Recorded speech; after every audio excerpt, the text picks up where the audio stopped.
I don't think it's that. I don't think this Poway situation is that far off from that in a lot of ways. I I've been keeping up with that, and I really am baffled at what's going on. I mean, Well, it's really a black eye for Poway. what do you, there's a lot of different storylines here. Every part of it. I think they all, first of all, they all go back to Voss, right? At some level, he's in charge. He's got to be the one to answer for it. My life was partially affected by some of the people that were involved in this mess, right, over the last 5 years. I Oh, won't get because into that, but it affected the people that were on the council and things like that were also affecting what was going on in my life. yeah, yeah, right. I know that. Yeah. I'm pissed about it because they were greasy and they should have been called out immediately. I could call five of them out right now and I'd embarrass the shit out of them. I won't do it, but I could call out five people. And they're still greasy. I got news for you. So and I grew up in Poway, and it kills me to drive through town and see what's happened to it. Now, was it inevitable? Probably. There's some state stuff going on. There's some land that's owned that they're not going to take. There was some other things that have gone down that was out of their control. When Tony Blaine says he can lower water rates, he's out of his mind. Those are San Diego's got a water problem. You know, Yeah. Yeah. it's not Poway that he can go in and go, oh, we're going to slash. No, it's not going to work Yeah. like that. And how he can do that, and I'm not criticizing him. He's the same as every other one of them. Oh, we're going to fix this. No, you're not. Fix the shit you can fix. Okay. I would have been on the Poway thing. I know we're getting way off track now. I No, might even it's cut this okay. other thing. On the Poway, I think the setbacks were not very well thought out when you're driving down the road and you can walk down the sidewalk and Yeah. shake the guy's hand. And I think maybe that might have been smarter to relook at that. So I think there's some things that they just kind of, they might have got, you know, they might have got talked into it or they might not have cared. I don't know which one. I don't know. There's so many things there to comment on. I know. I'm just gonna just try to pick one or two things. The uh yeah, I mean, I think that just the nature of politics is that it is a sleazy business, and their objectives are not always the same as the objectives of business people or of voters, you know. Their objective is to remain in power. Their objective is to be reelected. And whatever they can do to ensure that, that's what they're going to pursue. I mean, there are, of course, some exceptions, but that's generally it. But, you know, the setbacks, I've heard people complain about the setbacks. It's funny. You go through like an old town, like imagine going through Main Street, USA, wherever that is in Missouri or whatever. A lot, you go through those downtowns and none of those streets have setbacks. They have like the hardware store is right there on the sidewalk next to the grocery store and the dry cleaner. And then up above, there might be a second level of offices or maybe some apartments. And we were doing no setbacks in Poway, and some people just kind of freak out because they can't see the view of the hill. Well, I think And that so maybe, we could have changed that. Maybe we could have, maybe it could have been planned better. I don't know. Listen, they well, came to me and as a chamber president at the time and said, do you buy off in this? I'm like, well, first of all, it's not my job to buy off in it. I don't work for the city. I work for a board. The board can buy off in it if they want. My yeah, opinion doesn't matter. My opinion is my personal opinion. right. Do I want apartments? And first of all, I never even fathomed what it would look like, even though I looked at the plans. Once it was done, because then they added that bowling alley one in that really Mhm. wasn't even an issue when I was as a chamber. Listen, when I was getting my building permits in 2006, 2007, they had a big poster up on the wall with what the community center was supposed to look like with condos and things like that. Very few of them. And I thought, man, that looks awesome. It looked so cool. It didn't turn out that way. It went way bigger than that. Yeah, And yeah. Things have changed and morphed as it's unfolded, no doubt. And I think there's still a ton more that's going to happen. You I know know, they're talking about it already. But listen, I know things are going to change, and things where I grew up in East San Diego is all different than it was. The house I yeah, lived in is you know eight plex or something like that, and yeah. doesn't bother me at all. By the way, I don't care. Uh, But I'm sure there are some people in that community that are really angry about it. I mean, Probably. it's just the nature of NIMBYism. Yeah. But we have to have progress, right? We want to progress in our lives, we want to progress as business people, and then cities progress and they change over time, and it's just natural. Yeah. But there is always resistance to change, I and felt we've like even, there's Escondido, they did a lot of changes up there. I yeah, feel like theirs is more attractive than what they did in Poway. yeah. I feel like Normal Heights, City Heights, that area, I think that is more attractive than what they did. I felt like once it was done, and maybe it was just a math problem, they just put up cinder block. It's like a prison almost at some level. Well, I think in a lot of those communities, they had a downtown, like if you go to Escondido on Grand Avenue, and it's beautiful what they've done there. But that used to be the downtown back in the day. We've never had a downtown in Yeah, no, Poway. you're right. And so I think that's part of the problem. I mean, there was a vision that they were going to do that on Poway Road and have, diagonal parking and 25 mile an hour, like a little downtown with, wooden street slats like you're in Virginia City or something like that, and then that seemed to fall by the wayside. But if it were up to me, that whole area between community and carriage would be narrowed and would have more of a walkable community. And there's still a lot of space there for commercial places. Yeah. I think it could be achievable. It's just a question of if the people that make the decisions are going to allow it to be that way because they're under so much pressure. When's the last time you've been in La Jolla? Oh my God. So La Uh, Jolla did that in, they have the circle things. yeah, this It's, roundabouts. yeah, and it's one lane each way, and then they have the roundabouts in. And there's no condos there, a couple maybe, but that's mostly businesses, right? Hmm. And I think that vision that you said that you thought about, that's the one they had in the building office when I would be there when I was. Yeah, that was the original plan back in Yeah, the even in the 90s for Poway Road. yeah. But Well, by the way, when I go to La Jolla, it's just so spectacular. I mean, every time I yeah, go there, I'm like, I can't believe this exists in San Diego and why I don't visit more often. yeah. That So if that's you a leave, I'm saying when you leave La Jolla, so you're in La Jolla where all the expensive stores are, then you're driving to like PB. That's where all those roundabouts came in. Yeah, that's like through the Bird Rock area. Yes, exactly. Yeah, yeah. And I'm a big fan of roundabouts. I think they're kind of fun to drive on. They're a little bit disrupted to get used to, Mhm. but it just keeps the flow going at a kind of a modest pace. I think it's real cool. I could see it benefiting many neighborhoods here in Poway. So for you guys listening to the podcast, this is what happens every time we get together is we just start talking. And we can do it and we could probably talk for hours We because could. Yeah. I find John interesting and he's got different opinions than me, but I like to hear them because I like to learn about stuff Yeah, that I see, don't know anything about. yes.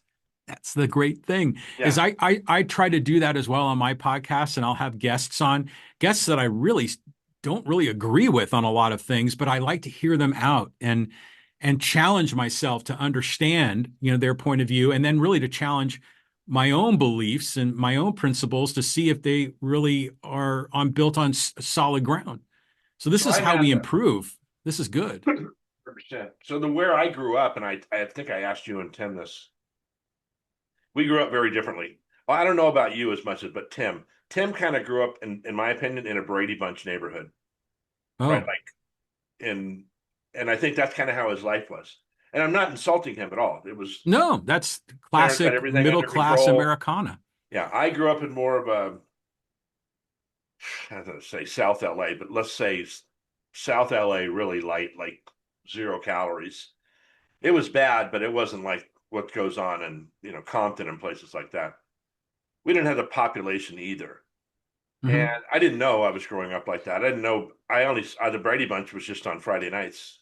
That's all I ever saw. And then the Partridge Family at And 8:30. then there's a place called Talmadge in San Diego that's very, you know what Talmadge is? So Isn't that Talmadge, kind of around San Diego State? no, well, kinda. It can kind of you can kind of get there through that. Okay. But Talmadge basically starts at the north end of Euclid Avenue. Okay. Right. So if you take Euclid all the way out, you can't. you end up in Talmadge and you're done. You can't go any further on Euclid. Right, because there Houses that's are the right. edge of the mesa. So I had a couple of friends that lived there when I went to Euclid Elementary, and it was glorious. I mean, they had swimming pools, and I remember one guy had a mail slot when the mailman put the stuff in the wall, it would drop into this box. And I thought it's the dumbest thing in the world, but I thought it was the coolest thing. His dad was an architect. We'd had no professionals in our family, Right. So that was I always loved going there. And a couple of I had this crush on this girl, and her dad was a doctor. They lived in this big white house, and it was just way different. All the streets were real wide, and you could ride your skateboard there and never fall because you know what I mean. And Well, so you have these perceptions of how people grew up, and I mean, I've talked to people actually on my podcast that grew up in other countries that came here, went to prison. I had one guy that went to prison for what the hell did he go to prison for? I can't remember, but he grew up nasty. I mean, way worse than me. right. And then you have your own way of thinking, and then so we all gather and we start to get these thoughts in here, and some of the stuff you say, I'm like, makes no sense to me, right? Because I never lived through it like that. Well, I But mean, I want to learn. That's the thing. I get to learn from you. well, I'll just give you just a quick thumbnail for mine. I mean, I grew up in a working class family, in a working class neighborhood in the San Francisco Bay Area. My father was murdered when my mom was pregnant with me. Oh my God. And so I was Never knew raised that. without a father. Then I had a stepfather, and my stepfather was a truck driver, and my mom worked at a trucking company in the accounting department. And so for a great deal of my childhood, in front of our house, we had a big ass semi truck that Wow. my stepfather would park right in front of our house. And we talk about, stability, which you talked about in the beginning. My family life, very volatile, step brothers and sisters in and out from my stepfather's previous marriages. It was chaotic. And so when I went away to college to San Diego. I went to UCSD in '82. Right. A lot of it was to escape from where I was and to put myself in a better situation, surrounded by, in my opinion, people that were on a different track in life. And it's worked out, and like for me, I'm fortunate that I have a stable life and I'm happy about that. And my wife and I have worked very hard for it. But yeah, we all come from different backgrounds with different challenges. And yeah, it's sometimes we can be woe is me, but there's like other guys had it much worse. Well, and it can always be worse. I mean, Oh, you yeah. never want to ask God how bad can it get because they'll go, "Oh, okay, challenge accepted." Oh God, yeah, So yeah, yeah, yeah. yeah. Yeah. And I am always grateful too that I we could live in another. So this Matthew Kelly that I mentioned later, he does this one speech where he talks about a third of the world is starving, a third of the world is a third of the world is dying from starvation, a third of the world is dying from injustice, and a third of the world is dying from being overweight. And he asked the audience, "How do you like your breakfast today?" Because he's speaking in America, and he Well, you comes know up with what? these statistics that are just amazing and true. And Well, I want to challenge that just if I could. go ahead. Um, Again, this kind of goes back to my message about life, liberty, and the pursuit of happiness, which is about, building your life, achieving success and being in an environment where you can pursue those values. In America, capitalism is now spreading across the world. And we're seeing people in Vietnam and China and India that are embracing more free enterprise. Mhm. They are now building wealth in those nations, and poverty rates, and I would assume starvation rates, are declining. I mean, because poverty rates have radically declined since the early 90s. When you look at worldwide poverty, it used to be like 35%. Now it's like 8% worldwide. Well, he And probably it, did this speech in the 80s or 90s. yeah, there you go. So Yeah, I it's think an old thing. the point of all this being is, yeah, different parts of the world have different hardships, but it's getting better in a lot of parts of the world right now. Well, and I think the point he was trying to make too, I was talking to my son, and my son does very well in life. And I said, it doesn't matter who the president is, it doesn't matter who the pope is, it doesn't matter who anybody is. It's all on you. And Total. listen, we've seen people, you know, be extremely successful in the worst of times. And it's all about you getting up. I went to the gym this morning. I was there at 5 o'clock, when the guy opened the door. It's all about making those disciplined choices and things like that and getting, doesn't matter what's going on around you, you can affect yourself in a positive way. And I can Oh, tell you that this is through good. the last, 3 months, my mind is my biggest enemy, Oh, right? 100%. Yeah. Totally. And I have to switch when I start feeling that coming on, I got to do something different. Right? I got to switch my train of thought. And there's a lot of different ways I do it. Some of them were probably embarrassing, but there's things I do that switch what I'm thinking about. Yeah, pattern interrupts. Yeah. Yeah, I And do that it might, too. it might go come up here and make a video that's a positive video just to, look at positive motivation stuff. It just if I want to comment on this one if I could. So, um, you said, just getting off your butt and doing what you need to do, showing up early to go to your gym and everything else. This is all part of the pursuit of happiness. This is all part of having a rational, long-term self-interest. It's about being, oh my God, it's about being selfish in a good way, not being mean to other people, but taking your life seriously, putting yourself in the priority one position, and going out there and making stuff happen for yourself. But sometimes we have been brought up in a culture that frowns upon that, that doesn't want to see people out there hustling, that sees business as somehow unscrupulous and evil, or maybe, that guy is too selfish, he's too rich, we need to tear that guy down a little bit.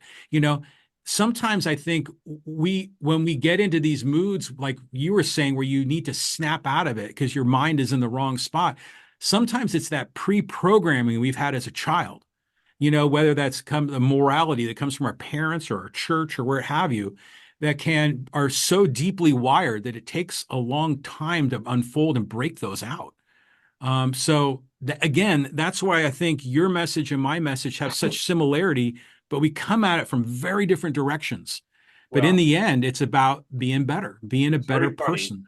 but you said it that way, the whole sentence, because you must be getting in my computer and look at my speeches because I have a speech about this, about the reason you can't stay focused and things like that is because you do not do enough self-care. Yes, You need to be yes. selfish. You need to, in a good way, right? Here's the thing. I had 8 kids counting on me and a wife, right? When I was in the 2000s, right? Taking care of all these kids. I had to take time for myself. The reason I go at 5 in the morning is no one's up to bug me, Mhm. right? And I can focus. I listened to motivational speeches for 45 minutes this morning while I was working out. Good for you. And if you don't address trauma, if you don't address these problems, you can't be a caretaker and be the best version of yourself. Right. Because what happens, you had kids when they were little, they wake up early, maybe they're wet, you got to change them, then they got to eat, then they got to go here, then they got to go there, then your wife asks you to do this. And by the time you get home at 8 o'clock or sit down for a minute, you go to sleep. Then it starts all over again. What we should be doing is taking an hour in the morning and saying, this is my time. I don't want anybody to talk to me, and become the best version of yourself. The best leaders are the ones that are the most self taken care of, right? Totally. And Yes. so I have a speech all about this selfishness, and it includes trauma Yes. because a lot of times we have this trauma, like your father's trauma. You had to deal with that. You probably still deal with it, right? Totally. All the time. But you have to compartmentalize that because you can't get on this podcast with me and think about that the whole time. You'd be worthless as a guest, Yeah, it would be. right? And when your kids needed you when you were little, and that's all you thought about, that you would have been a worthless father. Right. But so you gotta. This trainer was. I had a trainer before COVID, both Kit and I, and I come to him one day and he's talking about his girl. He got in a fight with his girlfriend's dad. He lived at the house and this and that. And I said, you know what? Can you shut the hell up? Because I'm paying you to train me, and I don't want to know. I don't care about your problems. I want to be trained. Now, when we're done and you want to go out and I'll sit in the mud with you, bro, and we can sit there for 2 hours if you want, you can tell me. But you need to compartmentalize that while you're training me and all your other people, by the way. Yeah. We're Yeah. paying you to do a specific service. Right. And he has two kids now, and he's talked to me about that and said, Ed, I don't even know how you could wake up in the morning with all this shit going on in your life before COVID happened. We had some tragedy and some things, and I told you about it. So I have this speech built around selfishness. Yes. And listen, it's not against what God wants you to do. You know that if you commit suicide, that's killing somebody. You know, Oh, yeah. that's a sin. But when you tell somebody that, they go, it's not a sin. How can it be a sin if you killed yourself? Because God loved everybody and you're supposed to love yourself too. Oh, yeah. It's a sin against yourself. 100%. It's a sin Yeah. against God because you murdered somebody. Well, yeah. And it's the opposite of pursuing your happiness. So, And we are all one in 400 trillion miracles that we were even born. You have an intrinsic value to life, to right. society, to all those things. And we need to be thinking a little bit more selfishly when it comes to things like that so we can be good caretakers. We're all taking care of somebody. I Right. don't even care if it's my grandson. He's when his nieces and nephew come over, he takes care of them. Yeah. But you know what's interesting is a lot of people sometimes think about taking care of your family as a burden or even as a sacrifice. But in many ways, it's selfish, right? I mean, you have children because you want to have children and you value your children and everything they bring to you, good, bad, and ugly. But in the end, we have children because it makes our life better. And so ultimately, I think taking care of your family is selfish, but in a good way, where Yeah. you're taking care of yourself. It's the opposite of being selfless. And so in this case, be selfish, take care of yourself, pursue your happiness, go after your dreams, achieve at the highest level, be all you can be, like the Army says. I mean, it's all just so important, but we lose sight of that and we can drag ourselves into the mud like Yeah. your fitness trainer. And then it's so hard to damn climb out of that. And to your point, we have the argument in our head about that. And man, that happens to me all the time. I'm always fighting it. Yeah. Everybody is. And I mentioned to somebody once that everybody should be born with a psychologist attached to them. Right. We all need to talk about this stuff. Men are the worst. Men don't like to talk about it. You ask a guy how you doing, he goes, okay. He's not doing okay. Fine. Usually. Yeah, fine. Yeah. Probably not. So Yeah. this podcast is what's the word I was looking for? Therapy. It's very um there's a word I wanted to use. Cathartic. It's very Yeah. cathartic for me to talk about these things in my life. I don't need to tell anybody all this shit. I'm not doing it for them to go, whoa, poor Ed. I'm not doing it for that reason. I'm doing it to show them that if they could get some of this stuff out and they could find a place to put these feelings, that they could operate at a higher level. You know, Oh, yeah. Yeah. can you Like, imagine if Tony Gwynn would have just sat there and just worried when he was on the and not thought about hitting the ball? no, yeah, you're right. I mean, if he didn't have that self-esteem, that self-confidence, he would have been worthless. He has to go up there believing he's the best hitter in the world. And And the reason he had that is because of the discipline he had, right? He was always the first. I read a book by a Mhm. guy that wrote it, a guy in Poway, and he talks a whole chapter about Tony Gwynn, how he's the first in, first out, or last out of the ballpark, Yeah, and all these things. And there was I don't know who the hell it was. It comes up on my feed, but there was this pitcher talking about Tony Gwynn, and there was four other pitchers that he was talking about, and he said between us, or three other pitchers, we struck out 12,000 people in our careers. And he says we struck out Tony Gwynn three times. yeah, that was probably the Atlanta Braves pitching staff of Yeah. Tom Glavine, Greg Maddux, Yep. Or it was and like John he struck out Smoltz. like nine times or something. And the guy talking says, I never struck him out. Yeah, well, it's Uh, Maddux, yeah. Greg Maddux, who was a Is masterful that pitcher. that He'd has to just be say one of the Tony F most and Gwynn, man. that has to be one of the most amazing statistics in baseball history. Oh yeah, yeah. He's Three just and the one guy he says, I think he got him once and he might have got him twice, but I never got him. And this other guy, I don't think he ever struck him out either. And yeah.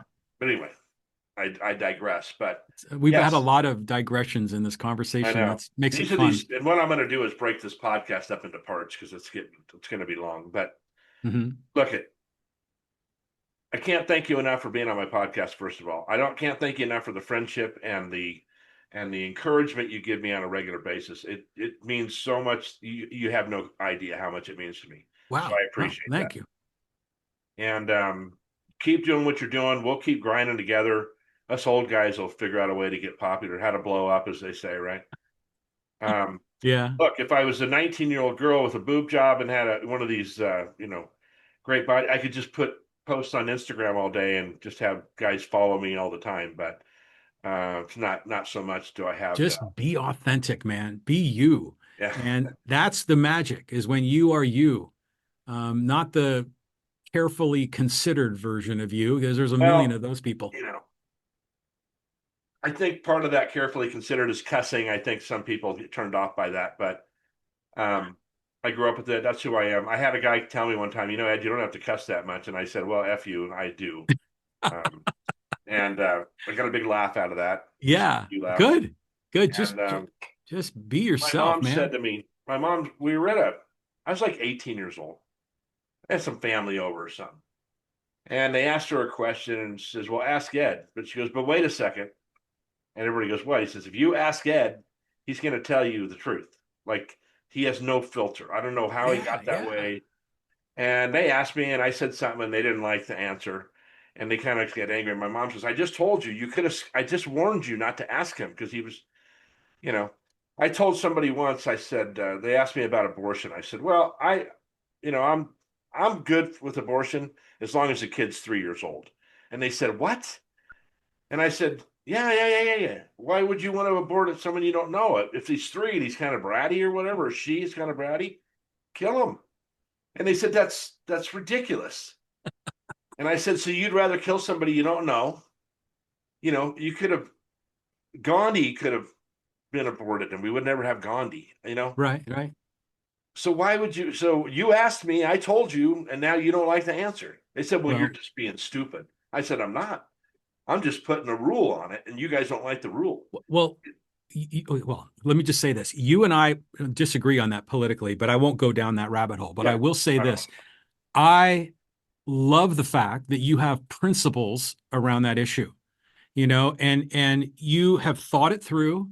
You have certain values, certain principles, and you're going to stick to that because that's you, and that's how you evaluate good versus evil, and that's your moral code. And I appreciate that, even if we disagree, Yeah, because then I know there's integrity and there's authenticity, and that's you. You're not compromising or watering down what you say just to make me feel better about myself. So yeah, be a truth teller, man. Some people don't want, well, a lot of people don't want to hear the truth. They don't no. want to be offended. They don't want to be micro triggered or whatever it is. It's the beauty of you is the directness and the no filter combined with all that energy and positive energy. Yeah. When I was at the chamber, these people would join the chamber, like for whatever, 265 a year. And I would say to the girl that worked for me at the time that no, they won't last 6 months. And she'd say, why? I said, well, this and that or whatever. Maybe they'd get a business loan and they'd buy a Mercedes first thing and then they'd open the business. Instead of maybe wait on the car, let's get the business going. Yeah, right. They didn't know Excel, they didn't know a lot of things. Not all businesses that are in business making money have good services or good products. Correct. I got news for you. I mean, people go, well, he must be successful. No, not necessarily. He could be a fucking jerk too. He could treat people like that garage door person would treat people, and cut corners, like corners, illegally cut corners about things. I don't want to work for someone like that. I don't want to be part of that. They want to cut. Just about every rich person I know is on the cusp of going to jail at some level for taxes and things like that, right? And I understand Oh you're God. you want to take advantage of there's ways to do it and it's totally legal. Take Trump for instance. I was thinking about this the other day. He doesn't take any salary, right? He gives it away every year, according to him. Well, so he makes what 400 grand a year, so that's 1.6 million dollars he's going to make over the 4 years. Yeah. Oh, he's going to write that off. You know what I mean? It's like he probably needs the write off, and somehow he's probably going to gain money like all these other politicians after he's out of office. I mean, there's all these other ways to do it. So, but the rules there for him is allowing him to do that. So don't criticize him for taking advantage of it. No, well, Change the law or whatever. There's a lot of things like that that go on. but yeah, okay. Well, let me see how I can keep this focused. Yeah, Um, in a lot of ways, that's an appeal to people's emotions. Hey, I'm of not course, taking any money. I'm like Mother Teresa. I don't get anything out of this. This is not for me. It's only for the people I'm serving. of course. And it's a bunch of BS. And so, in the whole scheme of things, I mean, the Trump family just made $2.9 billion recently in crypto wealth. You know, Eric Trump is going around the world doing these big real estate deals for billions of dollars in Vietnam and China and other places around the world. Their family's making bank. And you talk to Of average course. American voter, and I'm sacrificing my $400,000 a year job. No, and I get that, John. I'm just saying that he's one of those rich guys that's right on the edge all the time. Well, but he, in my opinion, is a con man. He is on the edge. But most business people, let's be real, most business people go into business for all the right reasons. I mean, they are going out there to provide products and services that benefit other people's lives. They're struggling to make their business work. Do they take advantage of the rules that are set up? Yeah. I mean, why not? I Exactly what mean, I'm saying. so you can still take, like you say, you can deduct that off your taxes as a business expense, but that's part of encouraging the entrepreneurship in general. But then certain people find a loophole and find a way to maximize that for them. Yeah. I don't get too worried about that as long as when I'm dealing with people, we're dealing with and trying to make win-win relationships, and then the people that are legitimate fraudsters or thieves, those people need to be prosecuted and put away. Yeah. But But we don't do that very often. yeah, but I generally have a um I agree with everything you just said. optimistic view of business people from a positive perspective. I go in maybe a little bit naive, but I don't go in thinking, well, they're all scammers. Well, I'm just me personally, and I'm not saying everyone I know.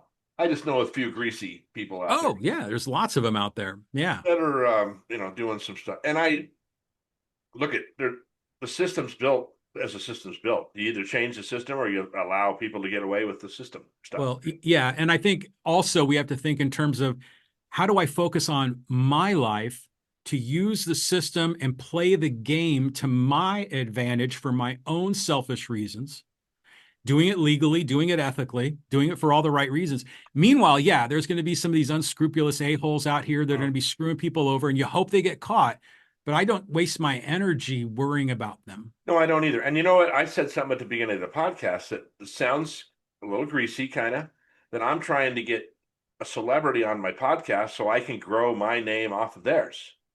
Right. But Yeah. that's just to me, that's networking, right? That's just Yeah. Of course. if somebody looks at one of my clips and goes, "Oh, this guy sounds interesting," and then they listen to another one, then they listen to my podcast. Well, That's all yeah. I'm I trying mean, to do. how many times have you seen a person post a picture on Instagram or Facebook of them with a celebrity? Of course, And they get a picture taken, and it's a cool moment, right? Because you're in the presence of someone famous, but it's about building credibility and like, oh, if he knows that celebrity, he probably knows this celebrity, and it starts building up credibility. So doing what you're doing makes rational sense. It's good for you. It's good for the celebrity that you're partnering with for very different of reasons. course. And then the audience gets to enjoy it. So I don't see that as sleazy at all. I No, no, think no. it's But I'm saying difficult to pull people off. people could look at that as a Well, this because actor that I told you about that I know. I that's exactly why I would introduce myself to him. It's not like we're going to go hang out and play pickleball or something. Well, I don't right. know. I mean, he might be.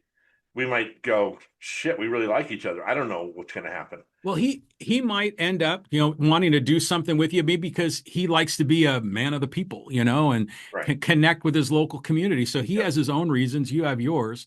Yep. But I think stepping back a bit, I think there are too many people that have how do I say this, such suspicion and skepticism around business people, thinking that they're mostly unscrupulous.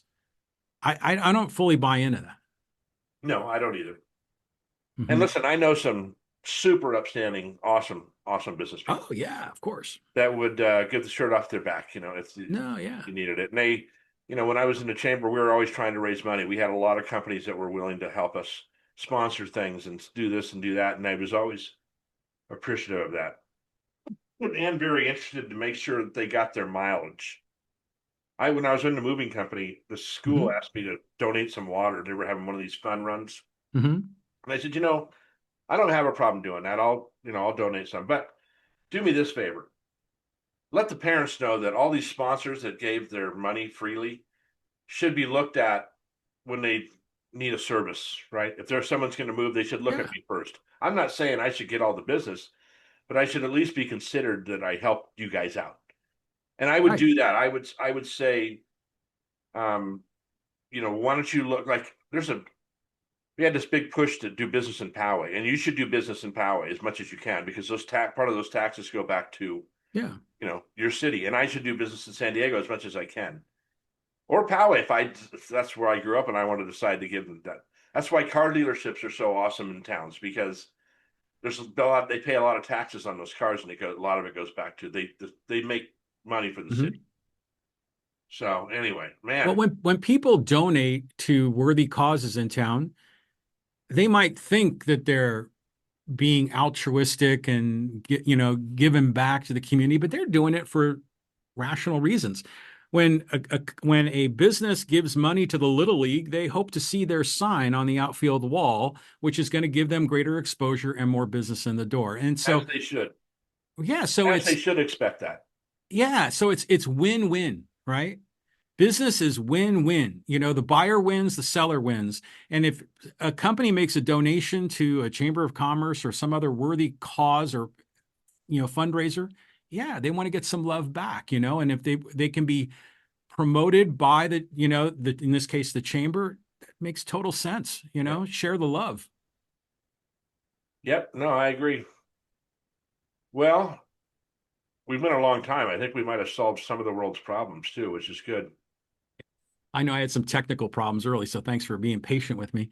Not a problem. um but yeah, and I like your cool background. It looks like very So what? futuristic. And cool thing. So what I did is I went when COVID started. I got a green screens. I told you all this before: cameras, lights, all that bullshit. So I make these backgrounds, and depending on what I'm talking about, I just practice with different ones of them. Because on Zoom, you just have your normal background, but I don't want you seeing the wall behind me. What I was seeing was I would get in these business meetings with people, and they'd have clothes, like dirty clothes stacked up on their bed because they didn't have a green I've screen or seen something. that. Or Hacksaw does that sometimes. yeah, or they wouldn't have a logoed shirt on or something like that. And I was selling that stuff at the time. And I'd say, man, you just need, and I do this logo with the logo Yeah. I just put these on the backgrounds, and I have probably 50 of these that I've made up that are easy to make. I make them in PowerPoint, then I turn them into JPEGs, and I turn them into PDFs, and I turn them into JPEGs, and then I put them on here. So Yeah, yeah, this I one like looks it. cool. And then I have sometimes when I put them on, if I have the wrong color shirt and hat on, I get too dark. Like the last podcast I did was just really dark. Hmm. So which bothers me because when I put those clips out, you see my face. So some people won't click on those because it might look dark or something. I don't know. If I could just mention one thing about the clips that you share on Facebook, which I think are the content's great, but I wish you had like a headline in text on the post that said what it was about. Because sometimes it says, "Oh, go to my see my full episode here. This is a clip," and I'm like, "Okay, yeah, I know that, but what's the topic?" And that's easy to do actually. And that's a good point. I should do that. And well, because so what Opus Clips does is it automatically. I just scheduled all my podcasts for the next week. Scheduled all my posts for the next week, but it Hmm. won't post it on my Facebook page, on my personal page. So that's Okay. the one where you're not seeing the title. I think the ones where the other clips on my No Limits or on LinkedIn or on Instagram, it goes to X now, it goes to TikTok now. I think there's some verbiage under that tells what it's about. Well, just understand that the title that you use has a great impact on making the algorithm work to your advantage, Yeah. right? Yep. By having specific topics, it's going to now be targeted at specific audiences. Like Oh, when I that's a do good things on my podcast for Poway, I make sure Poway's in the title. So people go, "Oh, it's Poway." And then they start getting more Poway content. that's a good suggestion. I'll do that. And Yeah. I think it only happens on my I think it only happens on my Facebook page, though. Well, I'll did have to you look. create like a business page or a celebrity page? Yeah. Yeah. So you're not really posting to your personal, yeah. Maybe I'm No, following your I personal post. page. I have so because my Facebook page isn't a business page, Opus Clips won't post to it. Right. They post to Yeah. my Ed Franklin No Limits page, and that should have a title on it. I'll look at it when we're done. So that's interesting. So maybe I'm following your personal page and not your no limits page. Probably. Okay, I need to switch. Or at least follow both. Yeah, I got Um, to check that because I might be wrong, but you're right. I need to do that. And when I go to TikTok, I get more views on TikTok, but I'm not getting enough likes. yeah, yeah. I get a shit ton of views on there, but You know listen, what's interesting is, this is all uh, a thing we're trying to figure out, right? yeah, yeah. You and I are trying to accomplish the same thing in many ways. It's just to find ways to get our message out and, to make an impact on an audience. Well, I'll say this is that doing Hacksaw's content, I'm dealing with a lot bigger numbers, in terms of views and clicks and likes and all that. So it's a bigger statistical sample size. Generally speaking, he gets for he if you take the number of likes divided by the number of views, it's 5% roughly. Okay. So 5% will like it. On some good videos, it might get near 10, and some might only be around 2. So, and I think that makes sense, right? Yeah. I mean, because people are just scrolling through these things. Oh, and by the way, I meant to tell you this is that the software that I use for my live streaming, it's called StreamYard. They have now an AI tool that does exactly the Opus Clips piece. Oh, nice. It, I've looked at that before.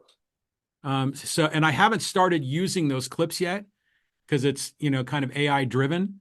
But the ones we've been experimenting with Hacksaw look good, and I'm going to start posting those to TikTok because I think that's where they're going to work the best. So the other thing Opus Clips does is it gives me subtitles and it Yeah, gives me a paragraph that tells about what I'm talking about. That's what I was saying. It does give a it's description, yeah. but I can't. I mean, I Just got to make sure figure out how to do it on my the Ed Franklin headline or the page. title Yeah, has important keywords in it. yeah. All right, man. We better wrap this up. All good, man. Thanks We'll for do it inviting me. again. I think that as the world turns, there's always something to talk about. Oh And yeah, I'll keep checking your stuff out, check mine out. I'll share your stuff, share mine. We'll do what we got to do, and I'll break this up in some pieces right on. and probably break it in half. But listen, again, thank you. You took a long time to help me out today, and I appreciate it. And all the likes that you get, hopefully, I'll get some of those and We help each other, grow this thing right? as a community. Yeah. Yeah, yeah, yeah. I enjoy being on this because we help each other, and I learn new things, and we get to share each other's message with each other's respective audiences. And I'll put, as I break this into pieces, I'll do an intro to each of those pieces too. So let me do an outro. John, thank you again. Stay on the line for me. Podcasters, that was a long podcast, but it was well worth it. And I'll break this into pieces so you guys can check it out. So remember, this is the Ed Franklin No Limits podcast. You can always get a hold of me at edfranklin.nolimits@gmail.com or find me on social media. I'm out there all the time. If you have a guest or would like to be a guest, something that we can talk about, kind of what John and I just finished talking about, I'd appreciate it. And it is Friday the 13th today, which I always felt like I was excited about that. It wasn't bad luck for me, it was always good luck for me. I saw a hummingbird today, and it always represents my mom, and I hadn't seen one in a couple months or a week. So I felt like that was cool. I went to the gym today and did legs, which I hate, but it was a good experience. And I don't know what else can happen today, but it's all got to be good. So thank you for joining us, and we will talk to you soon.